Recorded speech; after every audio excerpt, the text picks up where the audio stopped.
Friends, welcome to Sukhi trending blogs. నేను మీ సిరి. ఇవాళ నేను గ్యాస్ స్టవ్ క్లీన్ చేయడం ఎలా అనేసి ఈజీ వే చూపిస్తానండి. ఫస్ట్ అయితే నేను ఇది చూపిస్తున్నాను. ఇక్కడ పాలు పొంగినప్పుడంతా మనకి ఇలాగా బ్లాక్గా ఇలా అంతా అయిపోతుంది. అలాగే ఈ స్టవ్ దగ్గర ఇలాగ గ్రీజీగా అయిపోతుంది కదండి. నేనైతే ఇది క్లీనింగ్ అయితే ఇప్పుడు చూపిద్దాం అనుకుంటున్నాను. సో దీనికి కావాల్సిన ఇంగ్రీడియంట్స్ వచ్చేసి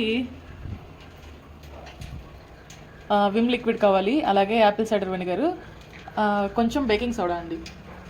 దీంట్లో నేను ప్లేట్లో పెట్టుకుంటున్నాను.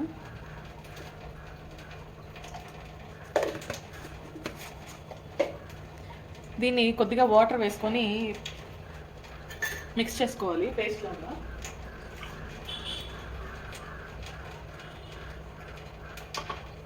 నేనైతే హ్యాండ్ యూస్ చేయట్లేదండి, ఇక్కడ ఈ బ్రష్ యూస్ చేస్తున్నాను, ఎందుకంటే అప్లై చేయడానికి ఇదైతేనే ఈజీగా ఉంటుంది కాబట్టి.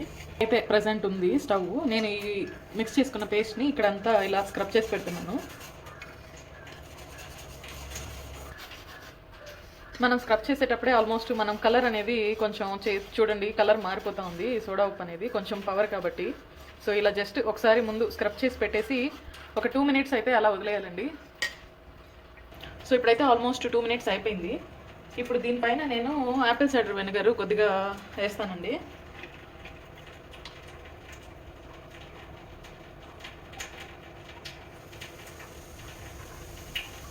చూడండి, వేయగానే ఆల్మోస్ట్ ఇది పొంగుతూ ఉంటుంది. మనం అప్పుడు ఇలా క్లీన్ చేసేసుకోవాలి.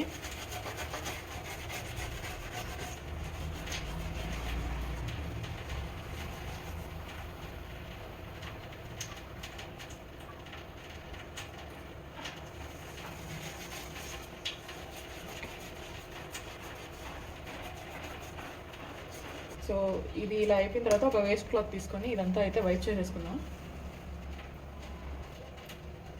సో ఇప్పుడైతే కొంచెం విమ్ జెల్ వేసి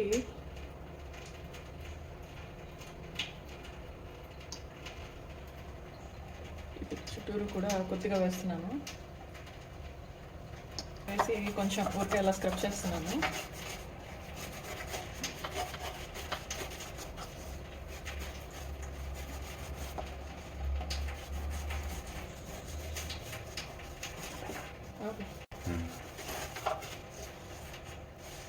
సో ఇలా పెట్టిన తర్వాత నేను ఇక్కడ కూడా కొంచెం అప్లై చేస్తాను. సో ఇప్పుడు ఇంకొంచెం బేకింగ్ సోడా అయితే వేసుకుంటూ ఉన్నాను.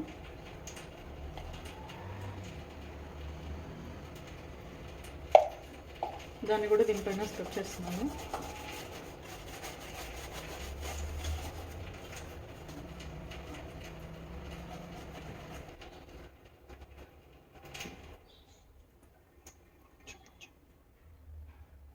సో ఇప్పుడైతే స్క్రబ్ చేయట్లేదు, జస్ట్ ఇలాగా కొద్దిగా వేసి వదిలేస్తున్నాను.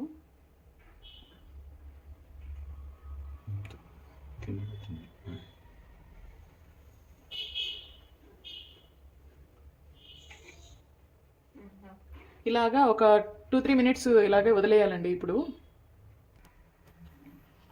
సో ఆల్మోస్ట్ నేను 10 మినిట్స్ అయితే వదిలేసాను. అప్పుడైతే కలర్ అయితే చూడండి, అంతా ఇది పార్టికల్స్గా అదే పైకి వచ్చేసిందండి. చూడండి, నేను జస్ట్ స్క్రబ్ చేస్తున్నాను.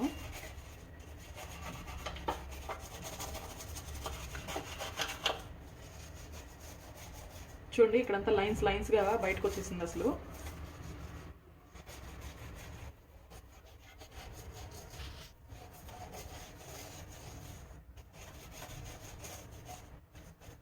అలాగే ఇక్కడ చూడండి, ఇదైతే ఈ గ్రీజ్ కూడా ఆల్మోస్ట్ మొత్తం నీట్గా పోయిందనమాట. ఈజీగా మనం అలా స్క్రబ్ చేసుకుంటే గ్రీజ్ అంతా బయటకు వచ్చేస్తుంది. కొన్ని ఎడ్జెస్ అయితే ఉన్నాయి. ఫస్ట్ అయితే నేను ఒకసారి ఇదంతా వైప్ చేసి చూపిస్తాను ఎలా వచ్చిందనేసి.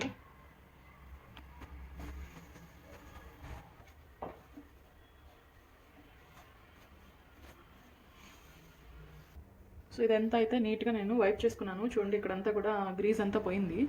క్లోజ్ చూపించు. సో అంతా ఆల్మోస్ట్ పోయింది. ఇది కొంచెం ఉంది కదా, రీచ్ వెళ్ళలేదు నాకు. సో నేను ఇప్పుడు ఇంకొకసారి ఈ స్క్రబ్తో ఒకసారి పైన స్క్రబ్ చేసుకుంటున్నాను.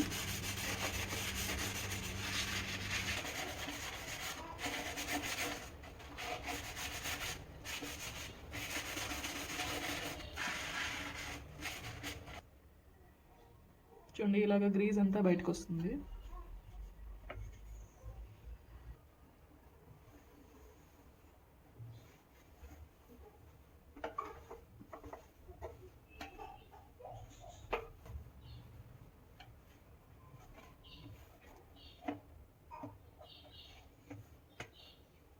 చూడండి ఆల్మోస్ట్ కొత్త దానిలాగా అయిపోయింది. ఇలాగ క్లీనింగ్ అయితే అయిపోయింది. సో ఈ వీడియో కనుక మీకు నచ్చినట్టయితే మీరు ట్రై చేసి ఒకసారి కమెంట్ చేయండి ఎలా ఉంది అనేసి. అలాగే నా ఛానల్ కనుక ఫస్ట్ టైం చూస్తున్నట్లయితే సబ్స్క్రైబ్ చేసుకోండి. Thank you so much.